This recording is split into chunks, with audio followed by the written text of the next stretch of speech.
Good morning. Last લેક્ચરમાં 11.5 સુધી સ્વાધ્યાયના question જોયા હતા. આજે આપણે 11.5થી આગળના દાખલા જોઈશું. ક્વેશ્ચન નંબર 6માં હાઇડ્રોબોરેઝન ઓક્સિડેશન પ્રક્રિયા ઉદાહરણ સાથે સમજાવવાની છે. એ તમારી ચોપડીની બેઠી થિયરી છે, એટલે હું અત્યારે એનું ચર્ચા નથી કરતી. Question number 7માં C7H8O અણુસૂત્રવાળા monohydric phenol સંયોજનોના બંધારણ અને IUPAC નામ લખવાના છે.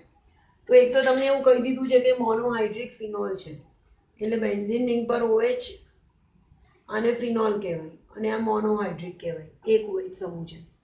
તો આનું સૂત્ર થાય C6H5OH, એટલે આમાં એક્ઝેક્ટલી 6 કાર્બન છે, 6 હાઇડ્રોજન છે અને 1 ઓક્સિજન છે. તમને જે બંધારણ આપ્યું છે એમાં C7H8O છે, એટલે H2 અને એક C, એટલે CH2 હજી ઉમેરવાનું બાકી રહ્યું. તો આપણે બંધારણ આવું દોરી શકીએ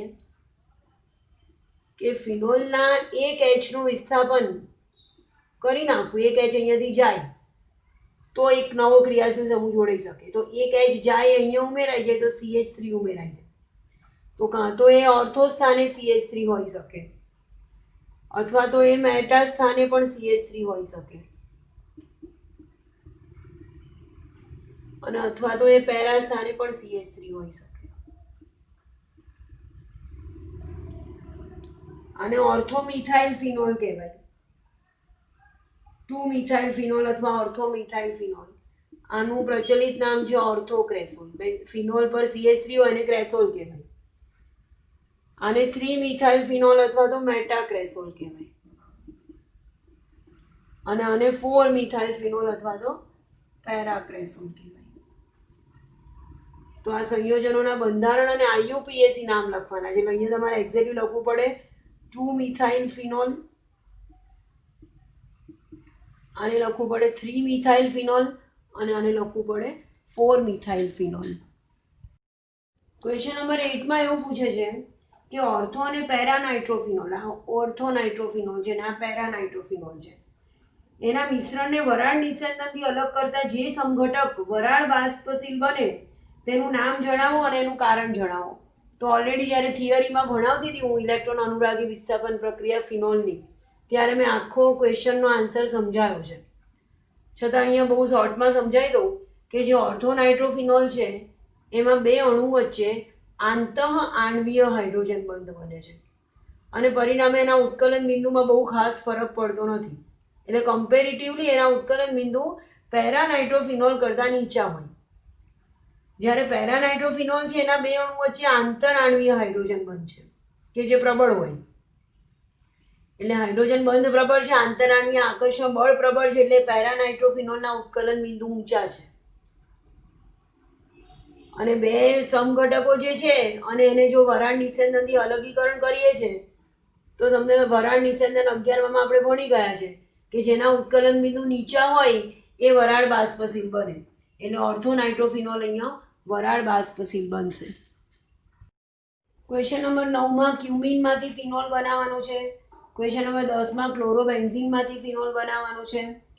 એ બંને પ્રક્રિયા આપણે ફિનોલની બનાવટમાં જોઈ લીધી છે. ક્વેશ્ચન નંબર 11માં ઇથિનના જલીયકરણથી ઇથેનોલની બનાવટની ક્રિયાવિધિ, એ પણ આપણે થિયરીમાં જોયું છે. ક્વેશ્ચન નંબર 12માં તમને બેન્ઝીન H2SO4 અને NaOH આપેલા છે, અને એવું કીધું છે કે એના ઉપયોગ દ્વારા ફિનોલ બનાવવાનું સમીકરણ લખો. એ પણ આપણે ફિનોલની બનાવટમાં પદ્ધતિ જોઈ છે કે ફિનોલની H2SO4 અને SO3 એટલે ઓલિયમ વડે સલ્ફોનેશન કરીએ તો બેન્ઝીન સલ્ફોનિક એસિડ મળે. બેન્ઝીનનું સલ્ફોનેશન કરી આપણને બેન્ઝીન આપ્યો છે, H2SO4 આપ્યો છે, તો સલ્ફોનેશન કરી અને બેન્ઝીન સલ્ફોનિક એસિડ બનાવવાનું, અને પછી NaOH આપ્યો છે તો સોડિયમ ફિનોક્સાઇડ મળે, અને એની H+ એસિડિક માધ્યમમાં પ્રક્રિયા કરીએ તો ફિનોલ બનાવી શકાય. ક્વેશ્ચન નંબર 13માં યોગ્ય આલ્કિનમાંથી 1-ફિનાઇલ ઇથેનોલની બનાવટ પૂછી છે. એટલે 1-ફિનાઇલ ઇથેનોલનું આ બંધારણ છે. ઇથેનોલ એટલે CH3CHOH, અને 1 નંબરના કાર્બન પર ફિનાઇલ એટલે આ 1-ફિનાઇલ ઇથેનોલ, જેને આલ્કિનમાંથી બનાવવાનું છે. તો આપણે એ જે પણ આલ્કિન હોય એની જો જલીયકરણ કરીએ તો આ બે કાર્બન છે આપણી પાસે, જલીયકરણ કરીએ તો ધારો કે આ કાર્બન પર OH જોડાય, HOH ઉમેરાય અને આ કાર્બન પર H જોડાય, તો આપણે જલીયકરણ કયા આલ્કીનનું કરવું પડે? તો બેન્ઝીન રિંગ પર અહીંયાથી OH કાઢી નાખું તો CH અને અહીંયાથી H કાઢી નાખું તો CH2 અને બે વચ્ચે ડબલ બોન્ડ, એટલે ફિનાઇલ ઇથિન, આને ફિનાઇલ ઇથિન કહેવાય, 1 ફિનાઇલ ઇથિન, અથવા તો એનું પ્રચલિત નામ છે સ્ટાયરીન. બેન્ઝીન રિંગ પર CH ડબલ બોન્ડ CH2 એને સ્ટાયરીન કહેવાય. જો સ્ટાયરીનનું જલીયકરણ કરું મંદ H2SO4 ની હાજરીમાં તો 1 ફિનાઇલ ઇથેનોલ મળે. બીજામાં SN2 પ્રક્રિયા દ્વારા આલ્કાઇલ હેલાઇડના ઉપયોગથી સાયક્લોહેક્સાઇલ મિથેનોલ બનાવવાનું છે. સાયક્લોહેક્સાઇલ મિથેનોલનું આ બંધારણ છે. સાયક્લોહેક્સેન ઉપર CH2OH. હવે SN2 એટલે વિસ્થાપન પ્રક્રિયા, એટલે બેઝિકલી આ OH આલ્કાઇલ હેલાઇડ સમૂહ વડે વિસ્થાપિત થયેલો હોવો જોઈએ. એટલે આપણે મૂળ બંધારણ આલ્કાઇલ હેલાઇડનું જે લઈશું એ CH2OH ને બદલે X લઈશું. ક્લોરીન હોય, બ્રોમિન હોય, ગમે તે ચાલે. અને એની જો એને OH સાથે પ્રક્રિયા કરીએ તો SN2 પ્રક્રિયા થાય અને Br નું વિસ્થાપન OH વડે થઈ જાય. એને Br નું અવક્ષેપન થાય અને સાયક્લોહેક્સાઇલ બ્રોમાઇડમાંથી સાયક્લોહેક્સાઇલ મિથેનોલની બનાવટ કરી શકાય. ક્વેશ્ચન નંબર 3 માં આલ્કાઇલ હેલાઇડ દ્વારા પેન્ટેન 1 ઓલ બનાવવાનું છે. એટલે ROH બનાવવાનું છે અને RX માંથી ROH ની બનાવટ પૂછી છે તમને. આલ્કાઇલ હેલાઇડમાંથી ROH, એટલે સ્વાભાવિક કે SN2 વિસ્થાપન પ્રક્રિયાથી બનશે. RX ની NaOH સાથે પ્રક્રિયા કરીએ એટલે X નું વિસ્થાપન OH વડે થાય. અહીંયા R તરીકે આપણી પાસે પેન્ટાઇલ સમૂહ છે. 1 બ્રોમોપેન્ટેનનું NaOH વડે SN2 વિસ્થાપન કરીએ તો બ્રોમિનનું વિસ્થાપન OH વડે થઈ અને પેન્ટેન 1 ઓલ મળે. ક્વેશ્ચન નંબર 14 માં ફિનોલનો એસિડિક સ્વભાવ દર્શાવતી બે પ્રક્રિયાઓ લખવાની છે. એ આપણે ઓલરેડી થિયરીમાં જોઈ લીધું છે કે ફિનોલની સોડિયમ સાથે કે NaOH સાથે બધી પ્રક્રિયાઓ આપણે જોઈ છે. અને ફિનોલ અને ઇથેનોલની એસિડિકતાની સરખામણી કરવાની છે. તો આપણે સરખામણી પણ કરી છે કે ઇથેનોલ એ તો પાણી કરતાં પણ નિર્બળ એસિડ છે. ROH આલ્કોહોલ કરતાં પાણીની એસિડિકતા વધારે કહેવાય અને એના કરતાં ફિનોલની એસિડિકતા વધારે કહેવાય. તો એની પણ હું અત્યારે ચર્ચા કરતી નથી, એ આપણે ઓલરેડી થિયરીમાં જોઈ લીધું છે. ક્વેશ્ચન નંબર 15 માં એવું પૂછ્યું છે કે ઓર્થોનાઇટ્રોફિનોલ એ ઓર્થોમિથોક્સીફિનોલ કરતાં વધારે પ્રબળ એસિડ છે એવું સમજાવવાનું છે. તો અહીંયા આપણે બે કારણથી સમજાવી શકીએ. NO2 સમૂહ અને OCH3 મિથોક્સી સમૂહ એ બંને સમૂહ ઇલેક્ટ્રોન આકર્ષક છે. બંને સમૂહ ફિનાઇલ કેન્દ્રના ઇલેક્ટ્રોનને પોતાની તરફ ખેંચે છે. પણ NO2 એ પ્રબળ ઇલેક્ટ્રોન આકર્ષક છે. કમ્પેરેટિવલી મિથોક્સી સમૂહ થોડોક નિર્બળ ઇલેક્ટ્રોન આકર્ષક છે. આની ઇલેક્ટ્રોન આકર્ષવાની ક્ષમતાને કારણે આ ઓક્સિજનની ઇલેક્ટ્રોન ઘનતામાં ઘટાડો થાય છે. આ ઇલેક્ટ્રોન આકર્ષે છે એટલે ઓક્સિજનની ઇલેક્ટ્રોન ઘનતા ઘટે છે અને પરિણામે એનું H+ પ્રત્યેનું આકર્ષણ ઘટવાથી H+ સરળતાથી મુક્ત થાય છે. તો NO2 સમૂહ પ્રબળ ઇલેક્ટ્રોન આકર્ષક છે, એને લીધે ઓક્સિજનની ઇલેક્ટ્રોન ઘનતામાં થતો ઘટાડો વધારે હોય છે. એટલે NO2 સમૂહ જો જોડાયો છે ઓર્થો સ્થાને તો આ H+ સરળતાથી મુક્ત થાય છે અને એસિડ પ્રબળ છે. પણ OCH3 એ ઓછો પ્રબળ ઇલેક્ટ્રોન આકર્ષક છે એટલે એને લીધે ઓક્સિજનની ઇલેક્ટ્રોન ઘનતામાં એટલો બધો ખાસ ફરક નથી પડતો. પરિણામે એટલી સરળતાથી H+ અહીંયા છૂટો નથી પડતો અને એટલે આ એસિડ કમ્પેરેટિવલી નિર્બળ છે. જેનો H+ સરળતાથી છૂટો પડે એ પ્રબળ એસિડ કહેવાય. બીજું કારણ એવું આપીએ છીએ કે ફિનોલમાં જે સંસ્પંદન અસર થાય છે કે જ્યારે એની ઓર્થો સ્થાને NO2 સમૂહ જોડાયેલો હોય છે એ વખતે જ્યારે એનું સંસ્પંદન થાય છે તો આ NO2 સમૂહ OH બંધને નિર્બળ બનાવે છે. OH બંધ નિર્બળ બન્યો એટલે H+ સરળતાથી ગુમાવ્યો એટલે એસિડ પ્રબળ છે. પણ સંસ્પંદનમાં OCH3 સમૂહ જ્યારે ફિનોલ સાથે જોડાયો હોય તો એ OH બંધને પ્રબળ બનાવે છે, મજબૂત બનાવે છે, અને પરિણામે આ H+ સરળતાથી છૂટો નથી પડતો, અને એટલે એની એસિડિકતામાં ઘટાડો થાય છે. H+ સરળતાથી છૂટો ના પડે એટલે આની એસિડિકતા ઓછી, અને આનો H+ સરળતાથી છૂટો પડે એટલે એની એસિડિકતા વધારે. સ્વાધ્યાયના ક્વેશ્ચન 16 માં એવું કહે છે કે સમજાવો કે બેન્ઝીન વલયના કાર્બન સાથે જોડાયેલો OH સમૂહ એટલે ફિનોલ, બેન્ઝીનના કાર્બન સાથે જોડાયેલો OH સમૂહ બેન્ઝીન વલયને ઇલેક્ટ્રોન અનુરાગી વિસ્થાપન પ્રત્યે કેવી રીતે સક્રિય કરે છે. તો બેન્ઝીન સાથે જ્યારે OH સમૂહ જોડાયો હોય તો એના આવા 5 વિહિત સ્વરૂપો તમને ખબર છે. એનું સંસ્પંદન થાય છે અને આવી રીતે એના જે ઓક્સિજનનો ઇલેક્ટ્રોન યુગ્મ છે એ આવી રીતે ફરતો થઈ જાય છે, અને પરિણામે એના ઓર્થો સ્થાને અને પેરા સ્થાને બેન્ઝીન વલયના ઓર્થો અને પેરા સ્થાને ઇલેક્ટ્રોનની ઘનતા વધી જાય છે. હવે જ્યારે આપણે ઇલેક્ટ્રોન અનુરાગી વિસ્થાપન પ્રક્રિયાની વાત કરતા હોઈએ તો એમાં E+ એટલે કે ધન આયન, હુમલો કરનાર જે આયન છે એ પોઝિટિવ ચાર્જ વાળું હોય અને આ નેગેટિવ ચાર્જ વડે આકર્ષાય છે, અને OH સમૂહની હાજરીને કારણે આ બેન્ઝીન વલયમાં સંસ્પંદન થવાને કારણે એના ઓર્થો અને પેરા સ્થાને ઇલેક્ટ્રોનની ઘનતા વધી જાય છે, અને પરિણામે ઓર્થો અને પેરા સ્થાને જે E+ છે ઇલેક્ટ્રોન અનુરાગી પ્રક્રિયક એ સરળતાથી હુમલો કરી શકે છે, અને આથી OH સમૂહની હાજરી બેન્ઝીન વલયને સક્રિય બનાવે છે એવું કહી શકાય. ક્વેશ્ચન નંબર 17 માં નીચે દર્શાવેલી પ્રક્રિયા માટે સમીકરણ લખો. એમાં પહેલું આપ્યું છે પ્રોપેન 1 ઓલનું આલ્કલાઇન KMnO4 ના દ્રાવણ સાથે ઓક્સિડેશન કરવાનું છે.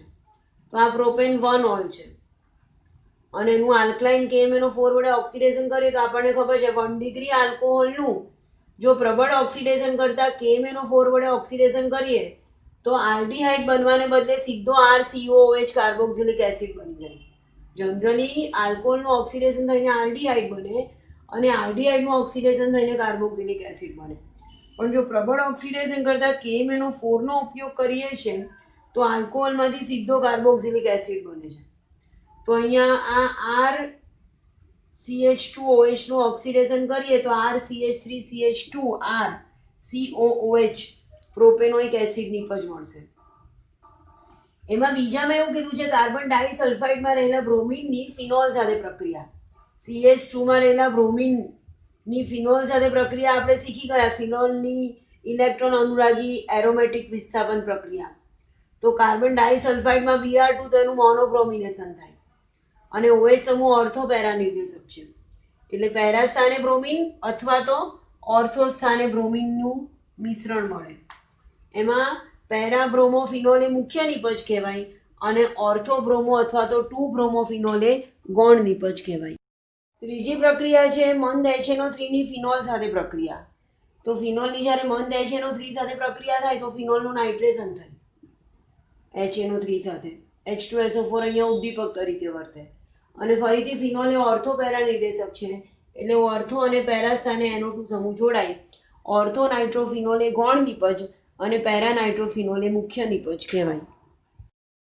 17માના ચોથામાં ફિનોલની જલીય NaOH ની હાજરીમાં ક્લોરોફોર્મ સાથે પ્રક્રિયા આપણે શીખી ગયા છે. ફિનોલની ક્લોરોફોર્મ સાથે પ્રક્રિયા થાય જલીય NaOH એક્વિયસ NaOH ની હાજરીમાં એટલે રીમર-ટીમાન પ્રક્રિયા કહેવાય. સેલિસાલ્ડીહાઇડની બનાવટ, ફિનોલના ઓર્થો સ્થાને CHO જોડાય, એમાં આ મધ્યવર્તી નિપજ મળે અને ફરીથી CHCl2 ને બદલે CHO બને અને છેલ્લા સ્ટેપમાં ONA ને બદલે અહીંયા OH આવી જાય, અને સેલિસાલ્ડીહાઇડની આવી રીતે બનાવટ રીમર-ટીમાન પ્રક્રિયા વડે કરી શકાય. હવે ક્વેશ્ચન નંબર 18માં ઉદાહરણ સહિત સમજાવવામાં તમને 4 પ્રક્રિયા આપી છે. કોલ્બે પ્રક્રિયા, રીમર-ટીમાન, વિલિયમસન સંશ્લેષણ અને અસંમિતીય ઇથર. આ ત્રણે ત્રણ તો ઉદાહરણ સાથે તમને ખબર છે એટલે હું અત્યારે એને રિપીટ નથી કરતી. અસંમિતીય ઇથરમાં પણ અસંમિતીય ઇથરની વ્યાખ્યા લખવાની કે જે ઇથર સંયોજનોમાં ઓક્સિજન સાથે જોડાયેલા બંને આલ્કાઇલ સમૂહ જુદા જુદા હોય તો એને અસંમિતીય ઇથર કહેવાય, અને એક કે બે ઉદાહરણ આપવાનું. દાખલા તરીકે અસંમિતીય ઇથર કહેવાય, ઇથાઇલ મિથાઇલ ઇથર, કે ઇથાઇલ પ્રોપાઇલ ઇથર એ અસમિતીય ઇથર કહેવાય. અને જે 19મો ક્વેશ્ચન છે, ઇથેનોલના એસિડ નિર્જલીકરણથી ઇથિન મેળવવાની ક્રિયાવિધિ, એ પણ આપણે આલ્કોહોલની રાસાયણિક પ્રક્રિયામાં આલ્કોહોલનું નિર્જલીકરણ એ પ્રક્રિયા જે જોઈ છે એમાં આ ક્રિયાવિધિ થિયરીમાં જોઈ છે, એટલે એ પણ હું રિપીટ નથી કરતી. ક્વેશ્ચન નંબર 20માં પરિવર્તનમાં પહેલું પરિવર્તન છે પ્રોપીનમાંથી પ્રોપેન ટુ ઓલ. એટલે આપણે હંમેશા પરિવર્તન કેવી રીતે કરીએ કે પહેલાં એનું બંધારણ દોરી દેવાનું, propyne CH3CH double bond CH2 અને પ્રોપેન ટુ ઓલનું બંધારણ દોર્યું. તો મને એવી ખબર પડી કે અહીંયા એક H ઉમેરવાનું છે મારે, આ કાર્બન પર એક H ઉમેરવાનું છે અને આ કાર્બન પર એક OH ઉમેરું તો મને પ્રોપેન ટુ ઓલ મળે. હવે સિમ્પલ મારે H2O ઉમેરવાનો છે તો H2O ઉમેરું છું, જલીયકરણ કરું છું +H2O, અને H2O 2 નંબરના કાર્બન પર OH ઉમેરવાનો છે એટલે માર્કો-નિકો નિયમ પ્રમાણે ઉમેરવાનો છે. એસિડિક માધ્યમમાં જલીયકરણ કરું એટલે પ્રોપીનમાંથી પ્રોપેન ટુ ઓલ બનાવી શકાય. જેટલું તમે પ્રક્રિયા અથવા તો કોઈ પણ પ્રક્રિયા રાસાયણિક બનાવટ એ તમને જેટલું વધારે સારી રીતે આવડશે એટલા તમને પરિવર્તન સારી રીતે આવડશે. દાખલા તરીકે તમને એવું કીધું છે કે બેન્ઝાઇલ ક્લોરાઇડમાંથી બેન્ઝાઇલ આલ્કોહોલ બનાવવાનું છે, તો પહેલાં તો બેન્ઝાઇલ ક્લોરાઇડનું બંધારણ એટલે બેન્ઝીન રિંગ પર CH2Cl, અને બેન્ઝાઇલ આલ્કોહોલ દોરવો હોય મારે એટલે બેન્ઝીન રિંગ પર CH2OH દોરું છું. હવે આ બનાવવું છે તો મને ખબર છે કે અહીંયા OH નું વિસ્થાપન મારે Cl નું વિસ્થાપન મારે OH વડે કરવાનું છે, એટલે હું NaOH સાથે પ્રક્રિયા કરું તો એસિડ નું વિસ્થાપન પ્રક્રિયા થાય અને Cl નું વિસ્થાપન OH વડે થઈ જાય તો બેન્ઝાઇલ ક્લોરાઇડનું બેન્ઝાઇલ આલ્કોહોલમાં રૂપાંતરણ થઈ જાય. ત્રીજા પરિવર્તનમાં ઇથાઇલ મેગ્નેશિયમ ક્લોરાઇડમાંથી પ્રોપેન 1 ઓલ બનાવવાનું છે. હવે એવું જોઈને તમને ખબર પડે કે ઇથાઇલ મેગ્નેશિયમ બ્રોમાઇડ એ તમારી પાસે ગ્રિગ્નાર્ડ પ્રક્રિયક છે. હવે ગ્રિગ્નાર્ડ પ્રક્રિયકની પહેલા પ્રક્રિયા યાદ કરો. ગ્રિગ્નાર્ડ પ્રક્રિયકમાં આપણે કેવી પ્રક્રિયા કરતા હતા કે RCHO કે HCHO આલ્ડીહાઇડ કે કીટોન એની જો RMgX સાથે પ્રક્રિયા કરીએ તો અહીંયાથી આ પાઇબંધ તૂટી જતો હતો, આ પાઇબંધ તૂટી જતો હતો, આ O સાથે H જોડાતો હતો, આવું હતું ને આપણી પાસે. આ પાઇબંધ તૂટે, આ O સાથે H જોડાતો હતો અને આ C સાથે આલ્કાઇલ સમૂહ જોડાતો હતો. હવે મારે જોઈએ છે પ્રોપેન 1 ઓલ, એટલે હું પ્રોપેન 1 ઓલ એટલે CH3CH2CH2OH, આ પ્રોપેન 1 ઓલ કહેવાય. તો આ OH સાથે જોડાયેલો કાર્બન આ રહ્યો, તો એને હું આવી રીતે લખી શકું, એની સાથે 2 હાઇડ્રોજન જોડાયા છે અને એક CH2CH3 ઇથાઇલ સમૂહ જોડાયો છે અને એક OH જોડાયો છે. હવે આ ઇથાઇલ સમૂહ એટલે મારે કોની સાથે પ્રક્રિયા કરવાની એની CH3CH2 RMgX, આ જે R છે એનો ગ્રિગ્નાર્ડ પ્રક્રિયક, એટલે આ RMgX સાથે પ્રક્રિયા કરું અને H2O સાથે પ્રક્રિયા કરું તો આ નિપજ મળે. તો કોની પ્રક્રિયા કરવી પડે મારે? તો અહીંયા મૂળ પ્રક્રિયક તો મેં આવો દોર્યો હતો, C ડબલ બોન્ડ O અને આવું દોર્યું હતું, અને પછી આ R અને H તો પાછળથી જોડાઈને આ મળી ગયું મને. તો અહીંયા તો આ H કાઢી નાખું, આ R કાઢી નાખું તો મૂળ પ્રક્રિયક મને HCHO મળ્યો. એટલે હવે હું કેવી રીતે, આ તો મેં એક આગળની હિન્ટ બનાવી કે આવી રીતે મારે પ્રક્રિયા કરવી જોઈએ, આવી રીતે મારે પ્રક્રિયક શોધવો પડે કે હું કોની સાથે પ્રક્રિયા કરીશ. હવે ફરીથી આની આ પ્રક્રિયા કરું છું, સમજો. હવે હું મારે બનાવવાનું છે પ્રોપેન 1 ઓલ, CH3CH2CH2OH બનાવવાનું છે. તમને ethyl magnesium chloride CH3CH2 MgCl આપી દીધો છે, તો હું કોની સાથે એની પ્રક્રિયા કરીશ? HCHO ફોર્માલ્ડિહાઇડ સાથે જો એની પ્રક્રિયા કરું અને સેકન્ડ સ્ટેપમાં એની H2O સાથે પ્રક્રિયા કરું તો મને આ નિપજ મળી જાય. એટલે આપણે પરિવર્તન આવી રીતે લખીએ છીએ, HCHO plus ethyl magnesium chloride gives આ તમારો 2 સ્ટેપમાં પ્રક્રિયા થાય તો તમારો પ્રોપેન 1 ઓલ બને. એવો જ ચોથું પરિવર્તન છે. એમાં તમને મિથાઇલ મેગ્નેશિયમ બ્રોમાઇડમાંથી 2 મિથાઇલ પ્રોપેન 2 ઓલ બનાવવાનું છે. હવે જોઈને જ ખબર પડે કે મિથાઇલ મેગ્નેશિયમ બ્રોમાઇડ RMgBr અથવા તો એ એક્ઝેક્ટલી આપણી પાસે CH3MgBr છે, મિથાઇલ મેગ્નેશિયમ બ્રોમાઇડ. અને એની હું જો ગ્રિગ્નાર્ડ પ્રક્રિયા કરું અને સેકન્ડ સ્ટેપમાં H2O સાથે પ્રક્રિયા કરું તો મને નિપજ મળે છે 2 મિથાઇલ પ્રોપેન 2 ઓલ. આ 2 મિથાઇલ 2 પર મિથાઇલ પ્રોપેન 2 ઓલ આવું બંધારણ મળે છે જવાબમાં. આને હું આવી રીતે લખું છું. આ CH3 નીચે લઈ જઈને OH આ બાજુ લખું છું.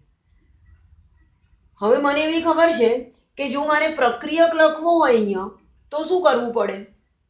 તો આ જે છે મૂળ પ્રક્રિયકમાં C અને O વચ્ચે ડબલ બોન્ડ હોવો જોઈએ અને પછી એની RMgX અને H2O સાથે પ્રક્રિયા થાય તો આ ડબલ બોન્ડ તૂટી જાય, O સાથે H જોડાય અને C સાથે R જોડાય. હવે R આપણી પાસે ઓલરેડી કોણ છે? CH3. આ ઓલરેડી આ પાછળથી જોડાયો અને આ પાછળથી જોડાયો. તો હું અહીંયા જે પ્રક્રિયક લખીશ એ કયો લખીશ? આ બેને કાઢી નાખીશ. CH3 અને H ને કાઢીને જે આવે CH3CO CH3 એસિટોન અથવા તો પ્રોપેનોન. હવે જો હું પ્રોપેનોનની મિથાઇલ મેગ્નેશિયમ બ્રોમાઇડ સાથે પ્રક્રિયા કરું CH3MgBr અને બીજા સ્ટેપમાં H2O સાથે ગ્રિગ્નાર્ડ પ્રક્રિયા કરું શુષ્ક ઈથરની હાજરીમાં, તો મેં તમને શોર્ટ ટ્રીક બતાવી છે કે આ CH3C